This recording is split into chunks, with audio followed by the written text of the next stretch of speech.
I'm Cheryl Doss from the University of Oxford, and I've been asked to speak today about land tenure security inside and outside the household.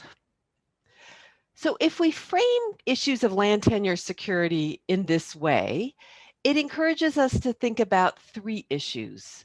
First of all, are the rights and tenure security of individuals, not just of households? How do we think about tenure security, particularly for women within households, but also for men who are not the household heads?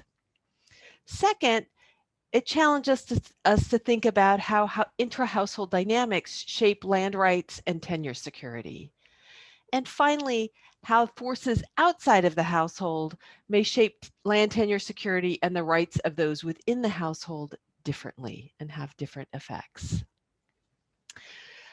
Just really quickly, when I think about land rights, I think about the different bundle of rights, not just ownership, but we can think about the rights to use the land, the right to change it, to make profit and loss, the right to prevent others from using it, the right to transfer it, as well as future interests or future rights in the land, which could include the right to inherit or other rights that can be realized in the future.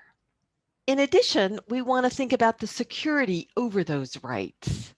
And there's many different ways that people talk about the tenure security. I like to think about 5 of them. First of all, the robustness or resilience of the right. Can they withstand challenges? If somebody's trying to grab the land from you, can you hold on to it? What's the duration of the right and the security? Are your rights over a long time horizon or a short time horizon? Or will they be affected by a change in your marital status? This is particularly important for women who may only have rights as long as their marriage is intact. In addition, the assurance or the enforceability, can you present your claim to the land and be heard?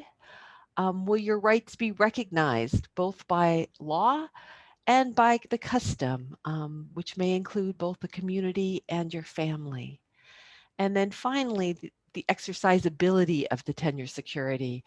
Are you aware of your rights? Do you know what they are, and do you know how to document them and what they mean?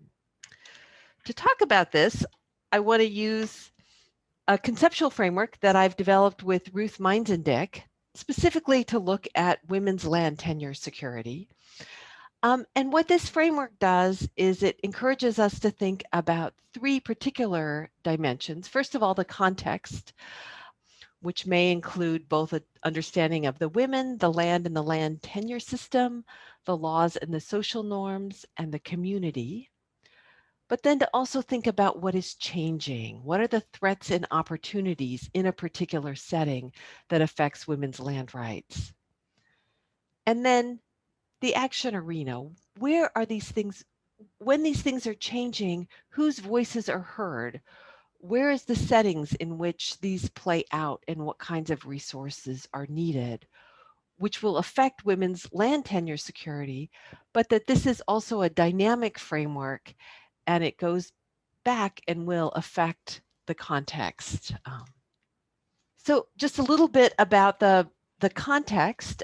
We need to consider both the position and roles within the household, who it is within the household, who is the person? Are they the head or the spouse?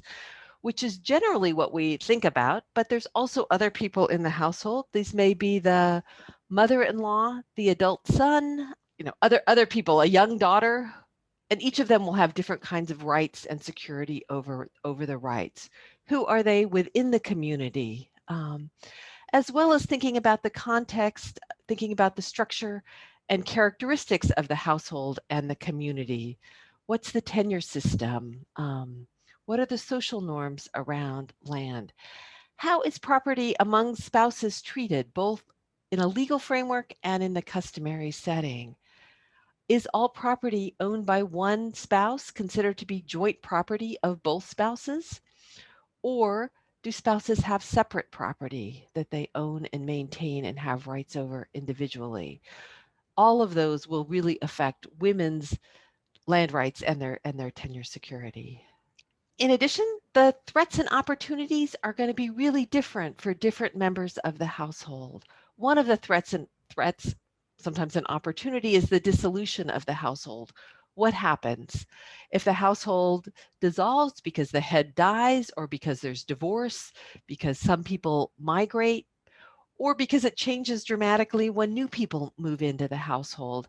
How does that shape the land rights and the tenure security for the individuals, particularly the women within the household? Changes in laws will also matter. For example, laws that suddenly that require that when land is sold, an individual can't sell it if they're married, but that they have to have the signature of their spouse in order to be able to sell land. That will certainly affect the land rights and tenure security of individuals. Increasing agricultural productivity, while that's a great thing that we often hope for, will increase the value of land. And when the value of land changes, that may shift the rights of individuals within the household who has claims on that land, but also may put pressure on household land from people in the community and from outside the community. We need to think about who the actors are, both again within the household and outside of the household. Who are the actors that are affecting property rights and tenure security in these changing environments? It's the individuals themselves, but their families and households, but also a range of local institutions, both formal and informal. And who has voice and representation in these institutions? Is it only the household head, or do individuals within the households also have voice in these institutions? Are women's voices heard in these institutions? Depending on what the institutions are and where these issues are resolved, you may need different resources. If you have to go to court, then you need money to hire a lawyer. And you need the time and ability to go and spend time in court. If things are being resolved within a local community, you may need local social standing in order to have your voice heard.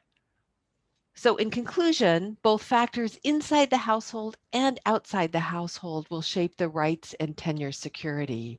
We need to think about not only the tenure security of the household, but of the individuals who live within it, particularly women who are also ignored in these conversations, but it also encourages us to think about particular women within the household, not just the spouse, as well as other men who are not the head of household. To understand women's tenure security, we need to understand the context, how the local landscape is changing, and who is able to take advantage of these changes. Thank you very much.